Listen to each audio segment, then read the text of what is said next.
In this video, I'm gonna show you how to do boomerang effect on Snapchat application.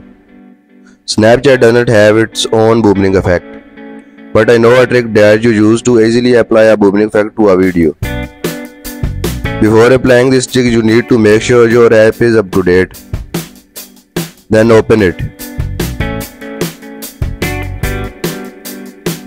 Now be sure to turn on your internet before making any video.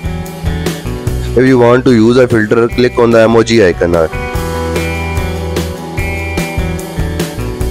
I will use this filter. Make a video of about 2 to 3 seconds. Mute the video by clicking the music icon in the corner. You will see different tools on the right, but you have to click on the last one.